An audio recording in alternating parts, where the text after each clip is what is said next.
Bienvenido a Ministerios BEA con el pastor Mauricio Sánchez Scott. Esperamos que este mensaje sea de bendición para tu vida.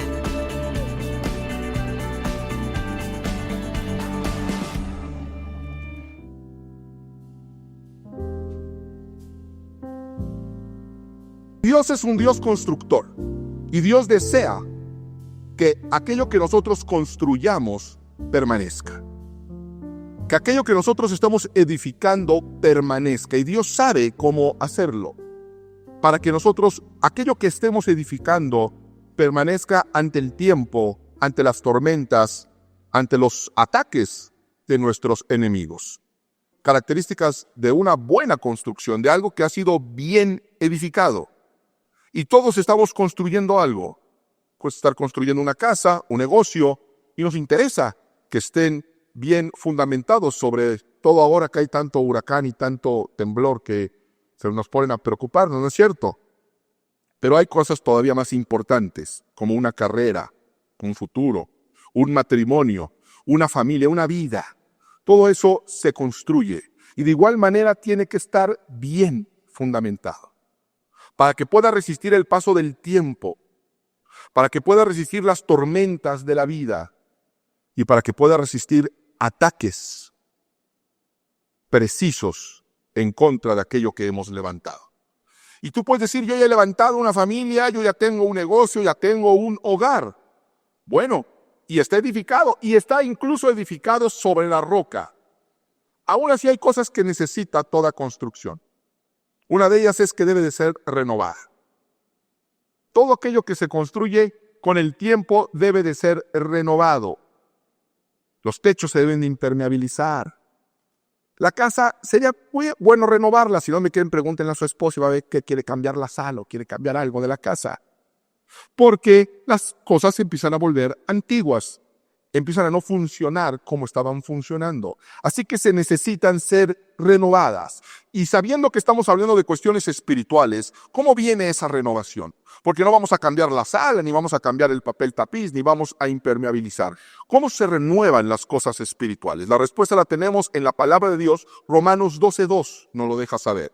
Dice, no se amolden al mundo actual, sino sean transformados mediante la renovación de vuestra mente, de vuestro entendimiento. La manera de renovar, de volver a revisar los pilares, de hacer los ajustes necesarios para poder seguir edificando y que lo que esté edificado permanezca, es mediante la renovación de nuestro entendimiento, de nuestra mente. ¿Qué quiere decir esto? Cosas nuevas, ideas nuevas para momentos y etapas nuevas en nuestra vida. Nuevas ideas. Y Dios nos ha reunido en este día para introducir un nuevo concepto transformador en tu vida. Para que aquello que estés edificando pueda seguir creciendo a nuevas alturas y permanecer ante el tiempo, ante los ataques, ante las tormentas. Y esta serie nos ha confrontado con nuestra vida en la iglesia y nuestra vida fuera de la iglesia. ¿Cómo somos aquí y cómo somos allá? Porque aquí somos muy respetuosos, muy saludadores. No usamos groserías aquí. La iglesia es un lugar donde hasta las suegras sonríen, fíjense nomás. Alabamos a Dios, todo funciona de maravilla. Alabamos a Dios, levantamos nuestras manos y todo funciona bien para la iglesia. Dios de hecho ha bendecido a esta iglesia.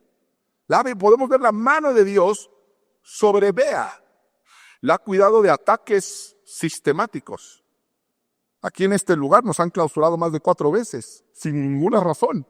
Personas que se han empeñado en clausurarnos simplemente por el hecho de ser cristianos y lo han expresado de esa manera. Lo han hecho saber. El problema que tenemos es que son cristianos. Dije, qué bueno que dijiste eso porque tenemos una promesa. No hay arma forjada en contra de la iglesia que pueda prevalecer. Y Dios nos ha hecho prevalecer.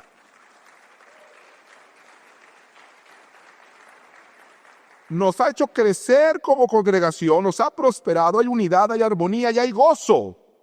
Está la bendición de Dios sobre nuestra congregación. Pero en casa la historia puede ser distinta.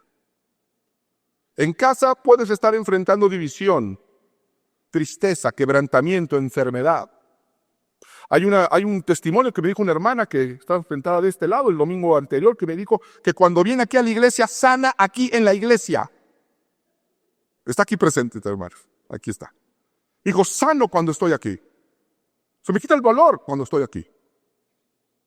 Me voy y otra vez dije, pues llévese la iglesia a su casa. Eso es lo que tenemos que hacer.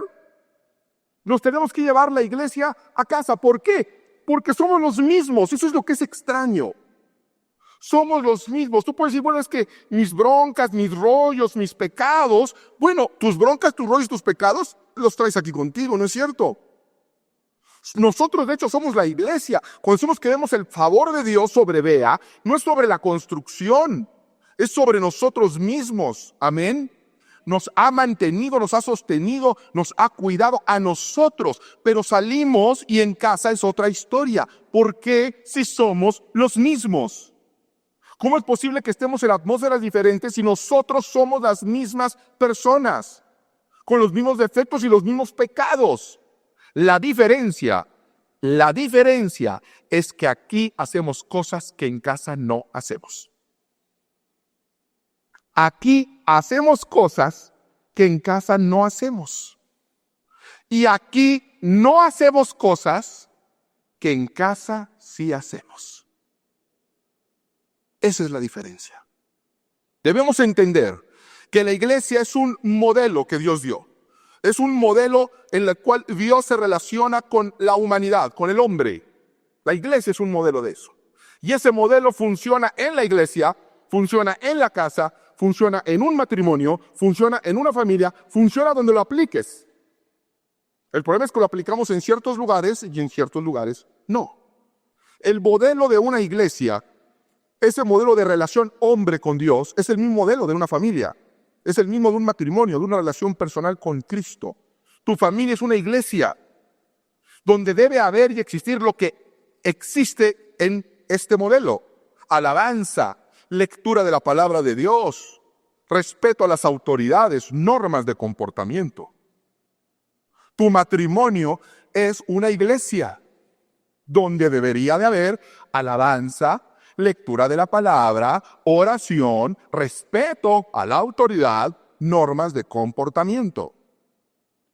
Tú mismo eres una iglesia, eres un templo del Espíritu Santo, donde debe haber alabanza, Biblia, respeto a la autoridad y normas de comportamiento. Lo que sucede es que quizá aquí respetas al pastor, pero en casa no respetas a tu marido.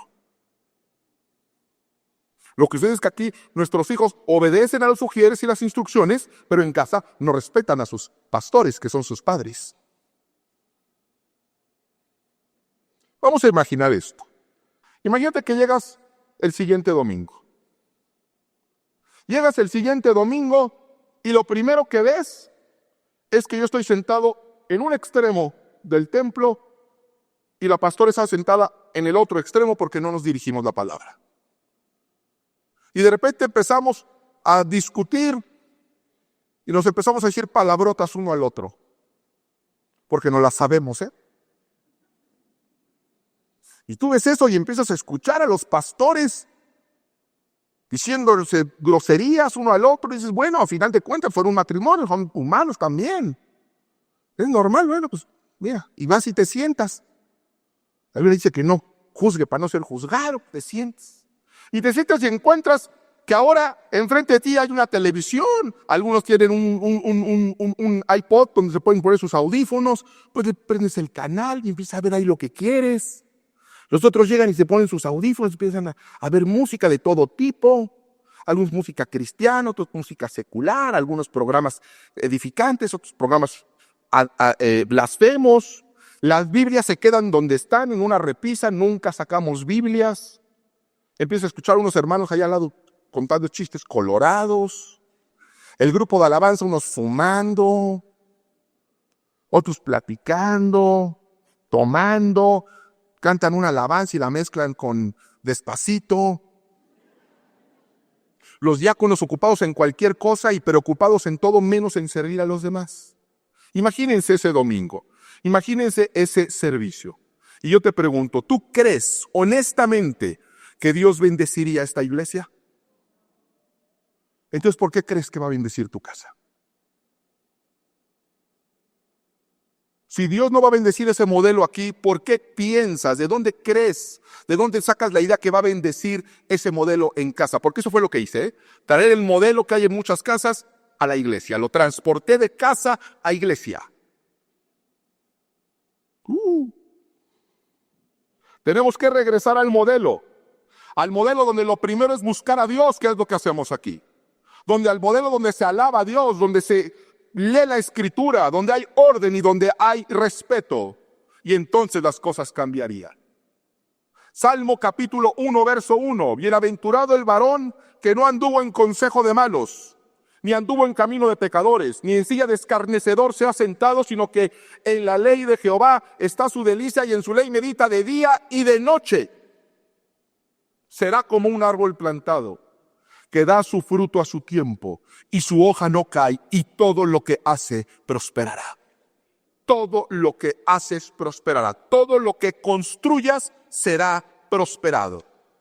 Dios nos ha dado el modelo, pero no lo seguimos.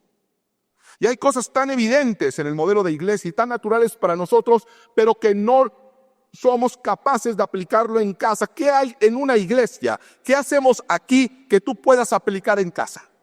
Dime una cosa que estamos haciendo aquí que puedan aplicar en casa. Háblenme, por favor. Alabanza. Aquí venimos y alabamos. ¿Alabas en casa? Deberían. ¿Qué más? Oración. Hay un momento donde damos acción de gracias como iglesia. ¿Quieres esa acción de gracias en casa? ¿Hay esa alabanza? ¿Hay esa oración? ¿Qué más podemos hacer? ¿Qué estamos haciendo aquí que no estemos haciendo en casa? Orden, respeto, leer la Biblia. ¿Le lees la Biblia a tus hijos? ¿Qué más tenemos aquí que podamos llevarnos a casa? Obediencia a la autoridad.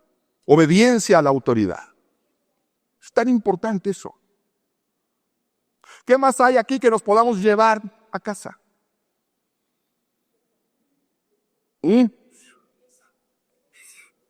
Servicio. El servicio. Es tan importante el servicio. Orden. Hay algo que no existe una sola iglesia, no existe un solo modelo de iglesia que no lo tenga y pase inadvertido para nosotros. Y les estoy hablando del altar. No hay iglesia sin altar. ¿Alguna vez han ido a una iglesia que no hay altar? Este es el altar. Desde aquí se predica. Desde aquí se da la palabra de Dios. Desde aquí se levanta la alabanza. No se asusten, no les estoy pidiendo que vayan y hagan un nicho y pongan a San Antonio de cabeza. No estoy hablando de eso. Estoy hablando de un altar espiritual.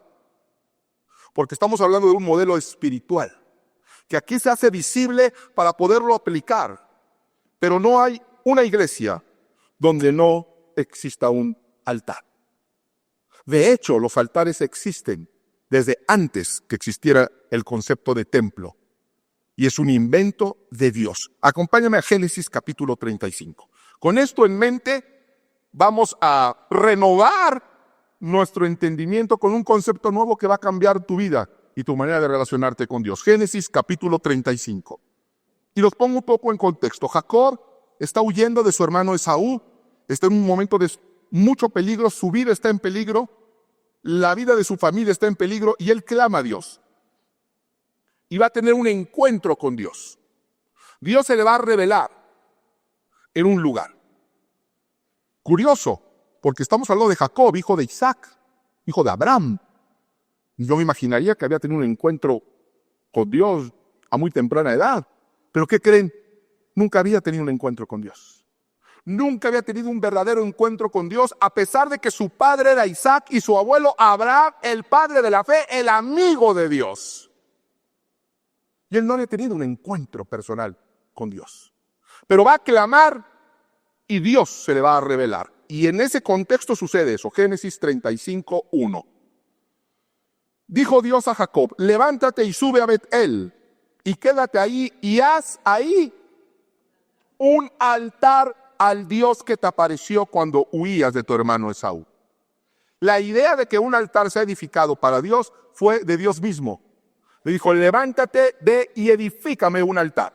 Edifica un altar al Dios que te respondió en tu necesidad, al Dios que te respondió cuando estabas huyendo, lleno de temor de tu hermano Esaú, al Dios que te sostuvo cuando tu vida estaba en peligro. Entonces Jacob dijo a su familia y a todos los que con él estaban: quitad los dioses ajenos que hay entre vosotros y limpiaos y mudad vuestros vestidos. Wow, el hijo de Isaac, el nieto de Abraham, el padre de la fe, el amigo de Dios, había idolatría en su casa.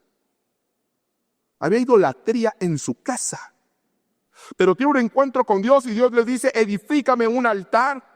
Y él hace y va y termina con la idolatría. Y levantémonos y subamos a Betel. Y haré ahí altar al Dios que me respondió en el día de mi angustia. Y ha estado conmigo en el camino que he andado. Así dieron a Jacob todos los dioses ajenos que había en poder de ellos y los zarcillos que estaban en sus orejas.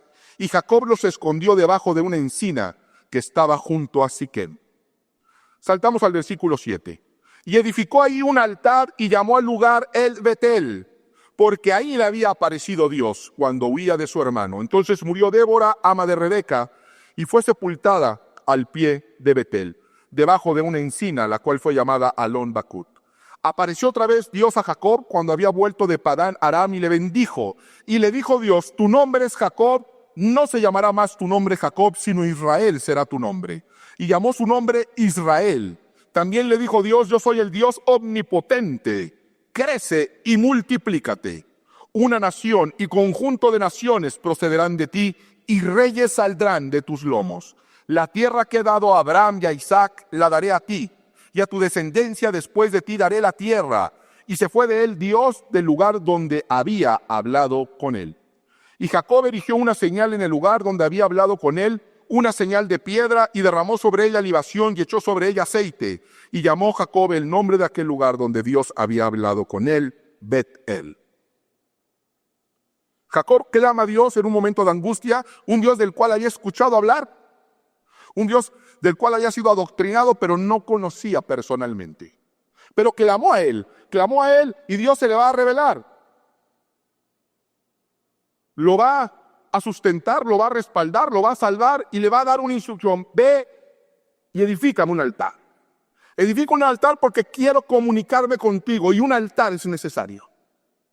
Es necesario ese altar. Y él obedece, acaba con la idolatría y edifica ese altar. Y después, vean la progresión de que edifica ese altar, le vienen las promesas de Dios. Dice: te voy a cambiar el nombre. Ya no te llamarás más Jacob, te llamarás Israel. Y va de ti saldrán naciones y conjuntos de naciones, y reyes habrá en tus generaciones. Recibirás la herencia de bendición de Abraham y de Isaac en ti. Pero esto se dio después de que hizo el altar donde podía tener comunicación con Dios, porque Dios se comunica en altares, Dios se comunica en lugares especiales. Dios siempre se ha comunicado en un altar, siempre, pero no en el altar que tú tienes en tu mente. Juan va a tener una visión en el Apocalipsis, el último libro de la Biblia, y dice que ve la ciudad celestial y busca el templo. Dice: wow, se maravilla, imagínense, vio la ciudad celestial y se maravilla. Viene una descripción bellísima, hermosísima de la ciudad celestial. Si quieres saber cómo va a ser, lee Apocalipsis. Y dice: si así está la ciudad, ¿cómo estará el templo? Y dice: ¿qué creen? Busqué y no encontré el templo. No hay templo en el cielo. ¿Por qué? Porque no es necesario. Porque la presencia de Dios está allí en todo momento. Sin embargo, dice el capítulo 6 que había altar. ¿Y saben quién estaba en el altar? Las almas de los santos. No hay templo, pero hay altar. En el cielo, Apocalipsis. Vámonos al Génesis, al principio de todas las cosas. No se había edificado jamás un templo ahí. Sin embargo, piensen en lo siguiente. Vivían Adán y Eva en el paraíso, ¿no es cierto? Y toda la tierra en el paraíso. Pero dentro del paraíso había un lugar especial, el huerto del Edén, el jardín de Edén. La gente confunde el paraíso con el jardín de Edén. No, toda la tierra era el paraíso, toda la tierra era paradisíaca y perfecta, llena de belleza, pero había un lugar delimitado, un lugar especial, donde Dios se comunicaba con Adán, y era el jardín del Edén. El jardín del Edén era el altar en el paraíso. Era ese lugar importante, especial, donde Dios se le revelaba y se comunicaba y tenía comunión con Adán. Y era un espacio con frontera, tan es así que los va a expulsar de ahí. Tan es así que cuando Adán y Eva pecan, se esconden y se bajan del altar. Y Dios dice, Adán, ¿dónde estás? No estás donde deberías de estar. No estás donde tú y yo hablamos. ¿Dónde estás? Se había escondido. Se había bajado del altar. Y seguía siendo el paraíso todo, ¿eh? Y luego Dios va a hacer algo increíble. Los va a expulsar del altar. Los va a expulsar del huerto del Edén, ese lugar especial donde Él se comunicaba con Adán. Y va a caer maldición sobre la tierra. Pero ¿qué creen? No cayó maldición sobre el huerto del Edén. Quedó ahí, dice que hay un camino, que hay una espada que indica el camino de regreso al huerto del Edén. Qué curioso. Cayó maldición sobre toda la tierra, pero Dios dejó un lugar especial. Dejó el altar. Miles de años después, cientos de años después, Dios le va a dar la instrucción a Moisés que construya el tabernáculo. Iban en el desierto. Es decir, tenemos que hacer un lugar especial. Quiero que me edifiques un tabernáculo. La palabra tabernáculo viene del hebreo Ohel Moed. ¿Saben qué significa? Tienda de reunión. Lugar de reunión. Tienda de reunión para reunirse, ¿quiénes? Dios con el hombre. Para que Dios se manifestara y se revelara ahí, en un altar, en el tabernáculo, donde podía haber comunión entre lo divino y lo terreno. Y este tabernáculo sería prototipo del edificio permanente que le seguiría. Más tarde, David tuvo en su corazón, ahora sí hacer un templo con un altar como nosotros lo conceptualizamos.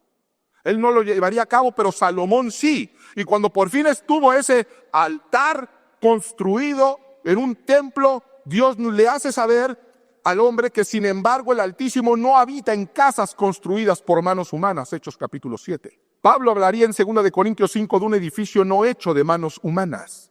Y en 1 de Corintios 3:16 diría con toda claridad que nosotros somos el templo del Espíritu Santo, donde Dios quiere habitar ahí. Y en todo templo siempre ha habido un altar. Y donde exista un altar consagrado a Dios, estará la voz de Dios.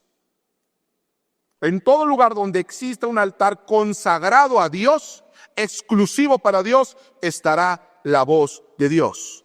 Él quiere vivir en ti. Y todos estos altares no han sido más que metáforas del verdadero altar que Dios quiere. Y es el altar que debe de estar en tu corazón. Es posible. ¿Hace cuánto te encontraste con Dios? ¿Cuántos años llevas de que Dios se te reveló y ya le construiste un altar? Dios dice, constrúyeme un altar, porque Dios es el mismo ayer, hoy y por los siglos. Y la instrucción de Jacob es la misma instrucción a nosotros. Constrúyeme un altar. Vamos a hacer un huerto del Edén. Vamos a hacer un tabernáculo. Vamos a hacer un templo en tu corazón, donde desde el altar pueda comunicar mi palabra, pueda comunicarte mi palabra de una manera íntima. Pero necesito ese altar, necesito ese lugar exclusivo para mí, dice Dios, consagrado para mí. Por eso tenemos que entender que es un altar. Y la palabra altar viene del latín altare, que lo único que significa es más alto. Más alto. No es que un altar es el lugar de una iglesia, no. Un altar es el lugar más alto. Dios dice, yo quiero un lugar en tu corazón, pero no cualquier lugar. Quiero el lugar más alto. Quiero el lugar más alto. Que lo más importante sea Dios. Abrir ese espacio. Jacob quitó la idolatría. Lo mismo debes de hacer tú. Porque si hay algo más importante en tu vida que Dios, eso es idolatría.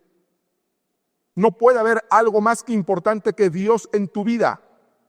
Y nosotros hemos puesto muchísimas cosas en nuestro corazón primero que Dios.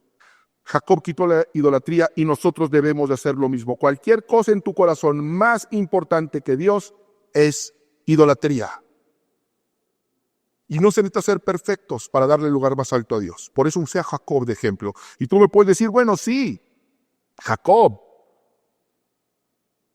Pero Jacob quizá podía dar su corazón. Jacob podía dar ese lugar en su corazón donde podía recurrir, ese lugar que santifique, que aparte, que no deje que la angustia, que el pecado lo ensucie.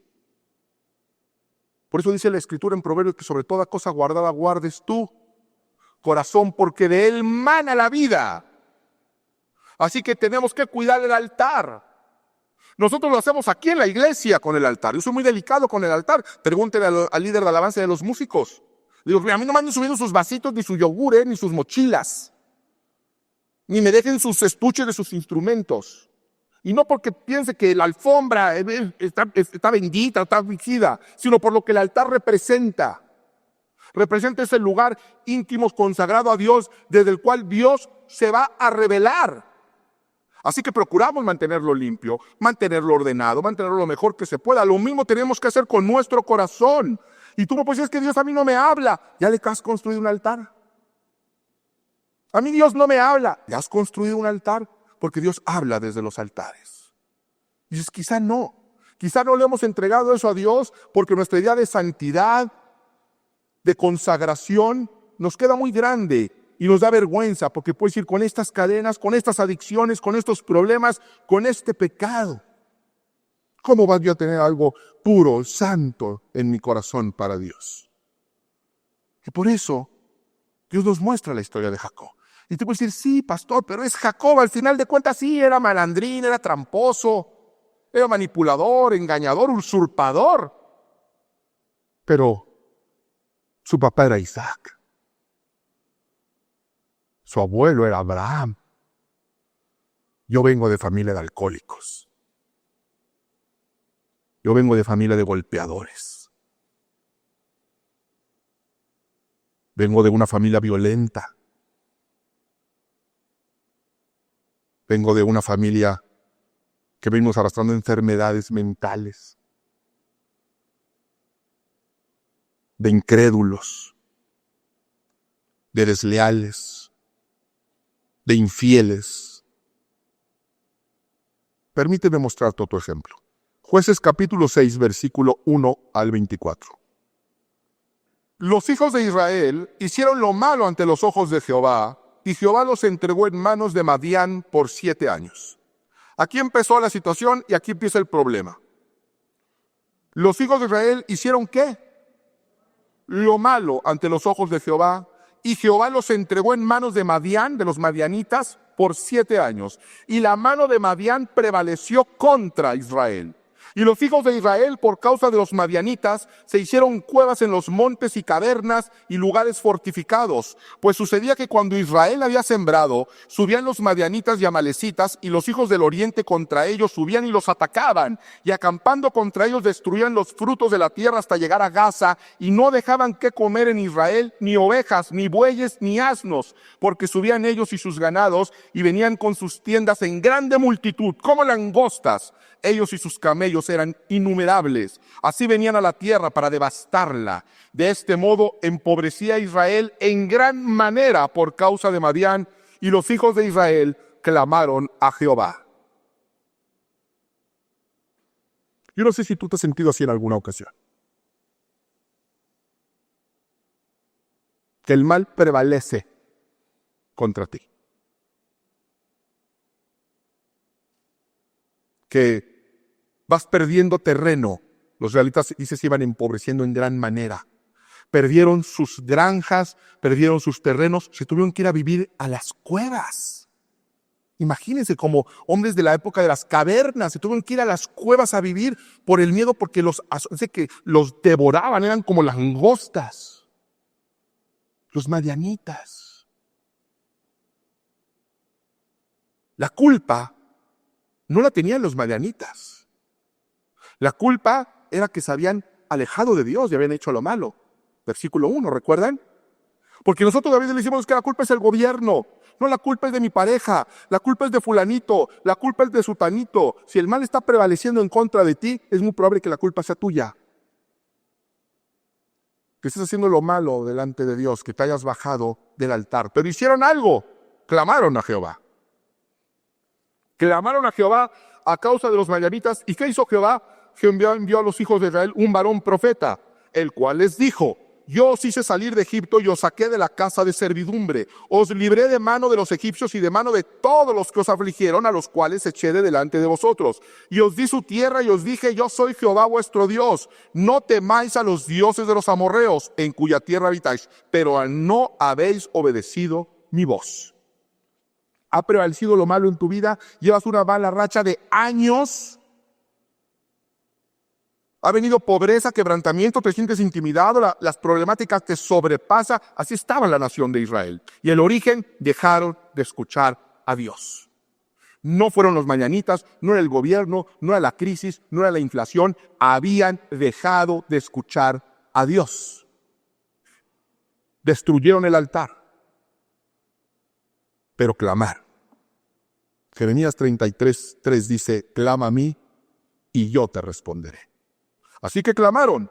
¿Y qué sucede? Verso 11. Y vino el ángel de Jehová y se sentó debajo de la encina que está en Ofra, la cual era de Joás Abieserita, y su hijo Gedeón estaba sacudiendo el trigo en el lagar para esconderlo de los madianitas. Esto es importante. Este hombre, Gedeón, estaba escondido con miedo, temeroso, disminuido, y sacudiendo el trigo para comer en un lagar. Un lagar es un tipo de cisterna, es donde se pisaban las uvas. Y dice por qué estaba ahí metido. Escondido de los madianitas que no lo fueran a ver.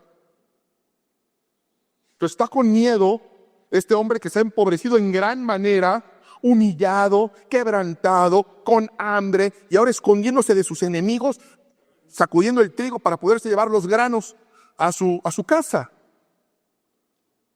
Y ahí se aparece el ángel de Jehová. Y le dice, Jehová está contigo, varón esforzado y valiente. Versículo 2. Imagínense, yo creo que él volteó a ver a quién le hablaba. Esforzado y valiente. Estaba escondido. Estaba lleno de temor. Jehová está contigo, varón esforzado y valiente. Y Gedeón le respondió, Señor mío, si Jehová está con nosotros, ¿por qué nos ha sobrevenido todo esto? ¿Y dónde están todas sus maravillas que nuestros padres nos han contado, diciendo, ¿no nos sacó Jehová de Egipto? Y ahora Jehová nos ha desamparado y nos ha entregado en mano de los madianitas. A nosotros nos dicen, como a Gedeón, Dios está con nosotros. Todo lo puedo en Cristo que me fortalece. Vamos de gloria en gloria y de victoria en victoria. Pero si Gedeón estuviera aquí diría, y si eso es verdad, ¿por qué estoy tan amolado? Si Dios está conmigo, mira dónde estoy. Viviendo en una cueva. He perdido todo. Nuestros enemigos se burlan de nosotros. Dios está conmigo. La verdad es que Dios nos ha abandonado.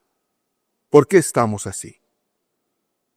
Y yo le podría haber dicho a Gedeón, léete Jueces 6:1. Pero fíjense, Dios no pone el dedo en la llaga. Él no se va a la causa, sino se va a la promesa.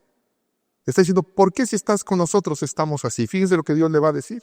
Versículo 14. Y mirándole Jehová le dijo, ve, con esta tu fuerza y salvarás a Israel de la mano de los madianitas. ¿No te envío yo? Fíjense, ni siquiera le respondió a la inquietud. Le podría haber dicho porque desobedecieron, porque se han apartado. No, dijo, tengo una promesa para tu vida. Con tu fuerza te he elegido para derrotar a los madianitas. Yo te estoy enviando. Entonces le respondió, ay, Señor mío, ¿con qué salvaré yo a Israel? He aquí que mi familia es pobre en Manasés y yo el menor en la casa de mis padres. Somos la tribu más pequeña y yo soy el pobre entre los pobres. Jehová le dijo, ciertamente yo estaré contigo y derrotarás a los madianitas como a un solo hombre. Vas a destruir un ejército como si fuera una persona. Y él respondió, y esto es espectacular, yo te ruego que si he hallado gracia delante de ti, me des señal de que tú has hablado conmigo. ¿Te suena familiar esto? ¿Le suena familiar? Gedeón lo hizo. Entonces dame una señal. Pero lo que va a hacer Gedeón aquí es quizá lo que nosotros no hacemos. Fíjense, dame una señal, pero no se quedó ahí como nosotros, dame una señal. No, va a hacer algo. Te ruego que no te vayas de aquí hasta que vuelva a ti y saque mi ofrenda y la ponga delante de ti. Y él respondió, yo esperaré hasta que vuelvas. Dice, dame una señal, pero antes de que me des la señal, déjame hacer algo, te quiero dar una ofrenda. Déjame ir a mi humilde cueva, ¿sí?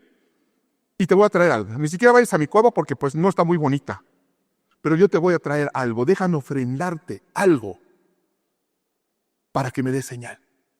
Y va a su humilde cueva y regresa y fíjense lo que hizo. Y entrando Gedeón preparó un cabrito y panes sin levadura de un efa de harina y puso la carne en un canastillo y el caldo en una olla y sacándoselo se lo presentó debajo de aquella encina. Recuerden que dice la Escritura que estaban empobrecidos en gran manera. En gran manera. Y vean la ofrenda que llevó Gedeón. Dice que un efa, eso equivale a 30 litros. Un pozolote de este tamaño. Se lo llevó. Estando empobrecido en gran manera. Entonces el ángel de Dios le dijo, toma la carne y los panes sin levadura y ponlo sobre esta peña y vierte el caldo. Y él lo hizo así. Y extendiendo el ángel de Jehová el báculo que tenía en su mano, tocó con la punta la carne y los panes sin levadura y subió fuego de la peña, el cual consumió la carne y los panes sin levadura. Y el ángel de Jehová desapareció de su vista. Viendo entonces Gedeón que era el ángel de Jehová, dijo, Señor Jehová, que he visto al ángel de Jehová cara a cara. Pero Jehová le dijo, paz a ti, no tengas temor, no morirás. Verso 24, y edificó ahí Gedeón altar a Jehová y lo llamó Yahvé Shalom, el cual permanece hasta hoy en Ofra de los abiezeritas. Gedeón ofrece, en medio de su necesidad, de su confusión, ofrece una ofrenda. Dice, dame una señal. Y después de que ofrendó, Dios le hace una señal. Dice, wow. Estoy hablando con Dios, estoy realmente hablando con Dios. Las promesas de Dios son fieles y verdaderas. Dice, no voy a morir, dice, no voy a morir. Y Dios me va a usar para derrotar a los madianitas. ¿Y qué hizo? Construyó un altar. Dice, aquí me voy a comunicar yo con Dios de ahora en adelante. Y le puso nombre, Yahvé Shalom, Dios de paz, o Dios da paz. Jueces 6:25. Aconteció que esa misma noche de esos mismos hechos, le dijo Jehová, toma un toro del hato de tu padre, el segundo toro de 7 años, y derriba el altar de Baal que tu padre tiene, y corta también la imagen de Acera que está junto a él, y edifica altar a Jehová tu Dios en la cumbre de este peñasco en lugar conveniente, y tomando el segundo toro, sacrifícalo en holocausto con la madera de la imagen de Acera que habrás cortado. Entonces Gedeón tomó 10 hombres de sus siervos, e hizo como Jehová le dijo, mas temiendo hacerlo de día por la familia de su padre, y por los hombres de la ciudad, lo hizo de noche. Yo cuando leí esto dije, ¿what? O sea, el papá de Gedeón había construido altares también, pero no a Jehová, sino a Baal y a Acera, abominación a Dios. Así que Gedeón hace su altarcito y al lado hay un altar que edificó su padre a Baal y a Acera. Y Dios le dice, toma eso, destrúyelo y edifícame con esas ruinas un altar propicio, donde yo me voy a revelar a ustedes. Un altar aún más conveniente. Qué difícil tarea. Qué difícil tarea meterse en problemas con el pueblo que adoraba a los Baales. Qué difícil tarea destruir el altar del Padre. Pero lo hizo. No tengo que decirles que tuvo una gran victoria. Podría continuar la historia. Tuvo una gran victoria. Pero eso será tema para otro sermón. Yo quiero llamar tu atención a un hecho, a una realidad, a una progresión espiritual. Este hombre estaba quebrantado, quizá como alguien aquí. Estaba empobrecido, quizá como alguien aquí. Y clamó como alguien aquí está clamando. Pero presentó ofrenda y construyó un altar. Y ahí es donde yo sí pregunto, ¿hay alguien aquí que está ofrendando y construyendo un altar a Dios? Un altar espiritual. Y lo interesante de este caso es que Gedeón tuvo que construir este primer altar junto a altares de idolatría, junto a altares de fornicación, en medio de altares de inmundicia, de pecado, de adicciones, de enfermedades generacionales. Él construyó su altarcito en medio de toda esa inmundicia. En medio de toda esa inmundicia, él construyó un altar. El punto es el siguiente. No esperes a estar libre de tantos altares de inmundicia que hay a tu alrededor para edificar altar a Dios. Dios sabe que esos altares están ahí, en tu casa, en tu familia, en tu árbol genealógico y en tu corazón. Y eso te ha impedido construir un altar puro y santo y consagrado.